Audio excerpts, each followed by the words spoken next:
Welcome back, or possibly welcome to RGO Photo. Today we're going to go through a photo essay, except it's not really an essay because I don't really have a story to tell per se. Maybe not so much a photo essay as maybe just subject saturation. We're going to take a single subject and take multiple photographs of it. So hopefully they're photographs and not pictures, because I differentiate between the two.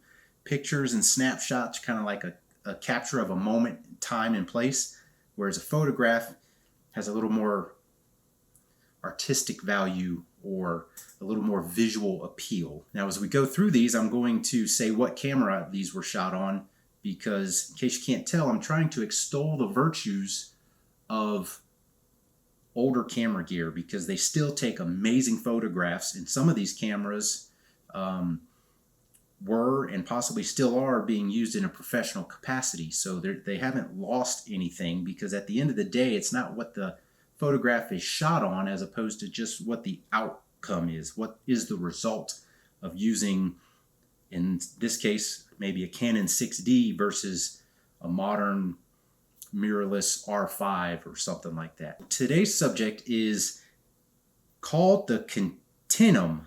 Continuum? Otherwise known as the Julie Penrose fountain. Now, this fountain is located in America the Beautiful Park here in Colorado Springs, where I live.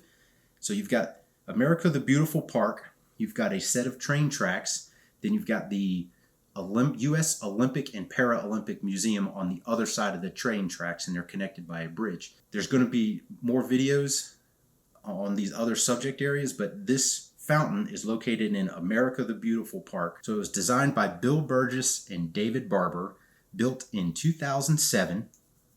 It is 4 stories tall and 24 tons.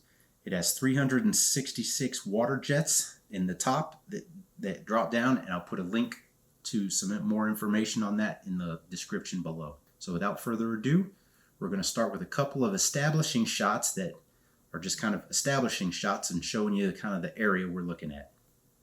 So here's our first shot on the Canon 6D. We're looking west, and that bulkhead in the back there, that is Pikes Peak at 14,111 feet. It was last measured at. This here is on the Canon 80D with the Tamron 28-300 all-in-one zoom lens. Up in the top there, that's Pikes Peak with snow on it, yes, in July. And in the bottom quarter is the fountain we're talking about. So during the summer, it is quite busy, as you can see here. This was taken on the Canon 6D. But with the magic of Lightroom, you can eliminate those distractions, as seen on this shot by the Canon 80D.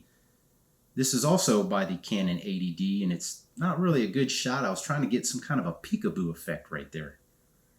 So this shot is looking west by southwest toward the fountain, and it's on the Canon 6D, and I do like that 1x1 crop sometimes. The following photos are on a camera I no longer have, and these were taken actually a couple years ago. These were taken on a Canon T3i, and I don't know what lens. So here we have a nice shot at sunset. And then we're going to isolate it in portrait. Again, we're going to isolate it a little bit from a slightly different angle, also in portrait. Here we got a portrait shot with a mirror image. This fountain has a reflecting pool, and we're going to go into that a little bit later. But now this one is just of the reflection. Here we got a little bit of an abstract where we've got just a portion of the fountain.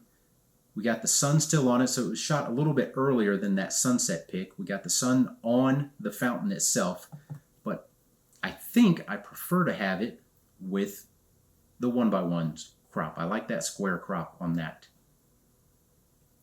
So here's a mediocre shot of part of the reflective pool.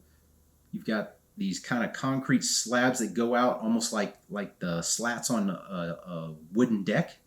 And so it's kind of a symmetrical, fairly boring photo, but when I put it in the 1x1 and change it just a little bit, I like that a lot better. It's just different. And that concludes this particular subject, and I am realizing that I totally left out, like an amateur, like the amateur me, any shots of the water flowing from the fountain. But in my defense, I don't have any because they start it late in the morning and they end it before the evening, and they only run it in the summertime. So golden hour time, when I'm actually trying to run around, it's not running. And then when I go in the evening, it's not running either. So I need to make a trip and try to get a couple shots for a different video with maybe a couple different cameras. Maybe this one and or the 5D Mark II Canon 6D we've been using. And on those lenses that are proving themselves to be a pretty good value versus the ones I reviewed earlier and no longer own. So anyways, hope you liked this video. If you did, give us that thumbs up. Hit the subscribe button down there. And as always, thanks for watching.